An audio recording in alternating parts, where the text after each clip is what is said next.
Salve, amados amigos e irmãos, com a paz do Senhor, amém? Estamos mais uma vez juntos para falarmos da poderosa palavra de Deus e hoje nós vamos iniciar uma série maravilhosa. A Bíblia toda é maravilhosa, né? Nós vamos falar dos milagres de Jesus. Nós não vamos falar de todos, porque senão nós iremos até o final do ano só falando dos milagres que contemplados na Bíblia Sagrada de Jesus.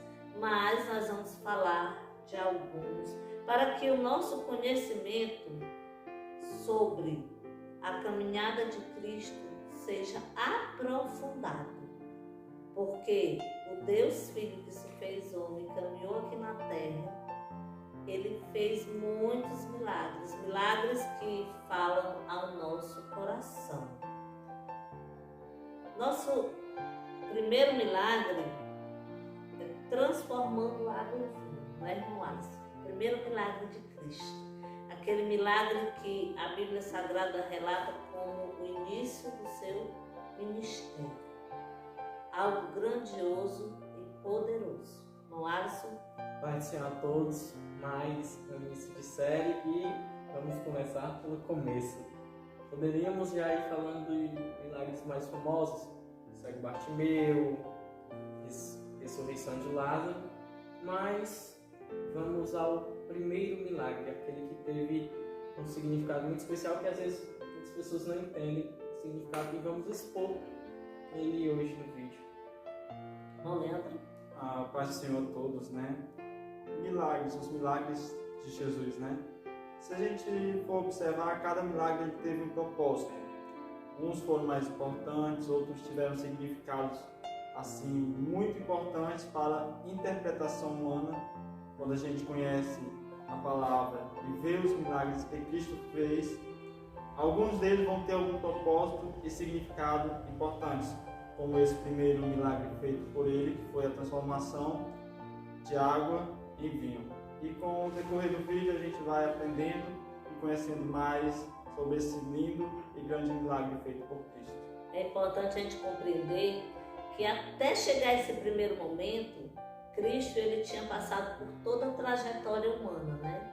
Ele foi concebido, nasceu, cresceu, obedeceu pai e mãe, trabalhou, conviveu com irmãos, com amigos. Chegou o dia que o Deus Pai disse é hoje. E foi justamente no milagre que nós vamos falar nesse vídeo. Versículo para início, João, capítulo 2, versículo 3, que diz assim: E tendo acabado o vinho, a mãe de Jesus lhe disse: Eles não têm vinho. Eles estavam numa festa de casamento, né? Algo importante. E de repente acaba o vinho.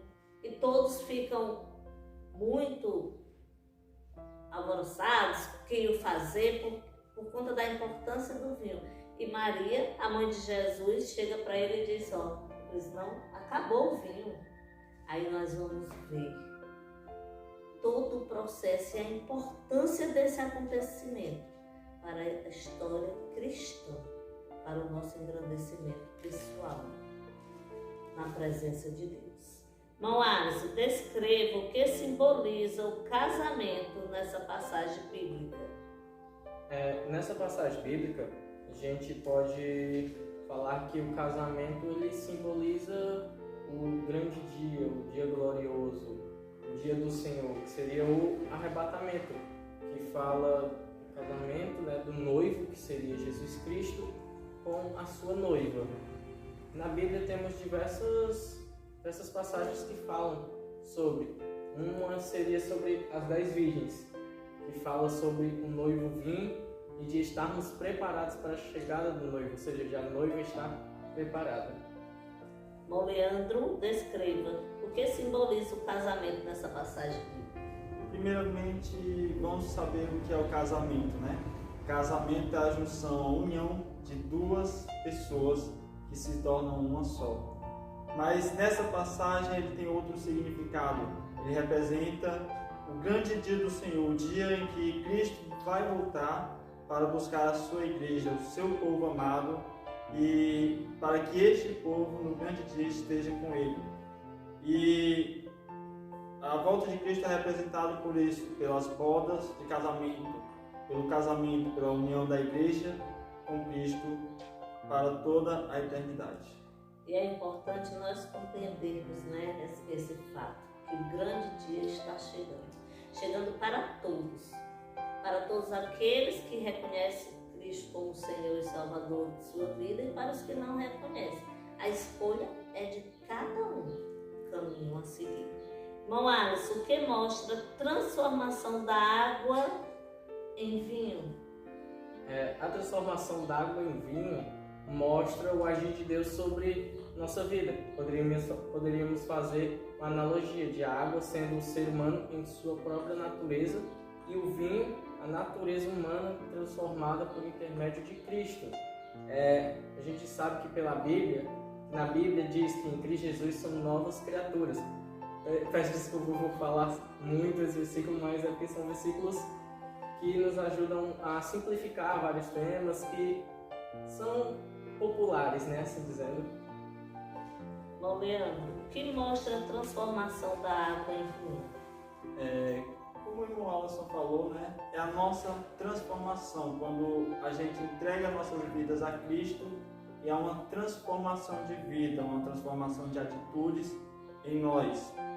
E isso também representa o arrebatamento, né? Porque hoje a gente está aqui, temos esse corpo humano, que é carne, mas a palavra ela nos diz que no grande dia os nossos corpos serão transformados. E isso acontecerá com a volta de Cristo. E é isso, é a transformação do nosso interior, das nossas atitudes, a mudança de vida, de hábitos que a gente tinha anteriormente por hábitos que agradam a Deus. É muito importante a gente compreender esse processo de transformação, de mudança. Quando a gente fala para vocês do encontro verdadeiro com Deus, com Cristo, a gente está falando do encontro que vai nos transformar numa nova criatura. Não é porque alguém fala algo, não, é porque nós conhecemos a palavra de Deus e o Espírito Santo de Deus age em nosso ser. Irmão Alisson, relate porque Jesus transformar a água em vinho foi o primeiro milagre. O primeiro milagre foi quando Cristo estava iniciando o seu ministério. E um dos significados desse milagre, já foi dito, é a transformação, mostrando assim como o agir de Deus, como Deus age na vida do ser humano transformando. E assim, ele mostra que por mais que você seja de tal jeito, por mais que você tenha tais atitudes, se você estiver nos pés de Cristo, ele pode fazer uma transformação por completo em você e assim se tornando uma nova criatura nele. Bom, Leandro, relate porque Jesus transformar água em vinho foi o primeiro milagre. Se a gente observar, é o que já foi dito, né? A transformação de nós mesmos, as nossas atitudes transformadas em atitudes mais agradáveis a Deus. Mas pode representar também, porque o próprio vinho ele representa o sangue de Cristo, né? Então, representa que através da morte de Cristo, o sangue derramado naquela cruz do Calvário, nós teríamos uma nova oportunidade.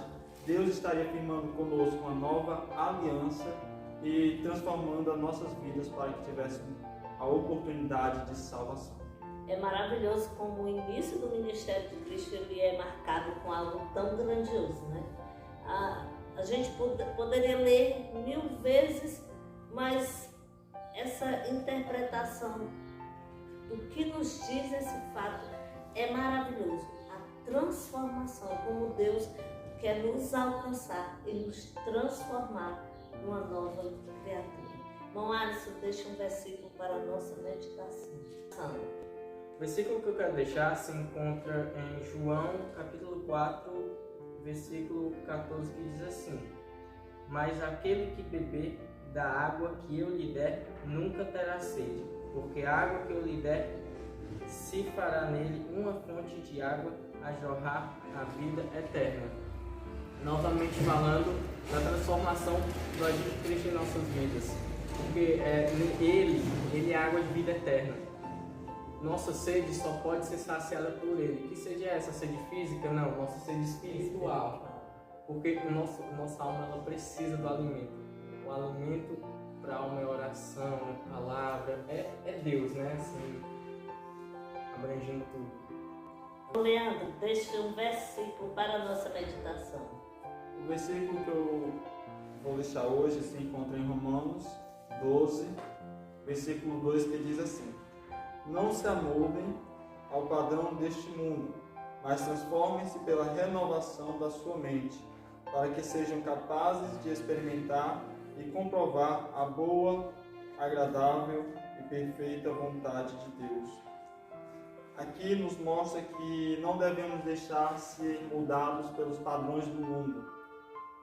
Aquilo que o mundo acha que é bom é questão de momento, é algo que não dura para sempre. Aquilo que o mundo considera bom não é duradouro, mas o que vem de Deus é agradável e dura para sempre. Então, que a gente venha não deixar que os padrões do mundo nos moldem, mas venhamos ser moldados pela vontade de Deus, porque ela é perfeita e agradável a Deus. Que palavra poderosa, né? Que a gente venha beber dessa água e nos saciar e nos identificar como novas criaturas, para que não sejamos moldados pelo mundo, mas sim pelo Espírito Santo de Deus. Que Deus abençoe poderosamente a sua vida. Assista os nossos vídeos, acompanhe essa série maravilhosa que Deus colocou em nossos corações. Muitas coisas Deus tem para a sua vida.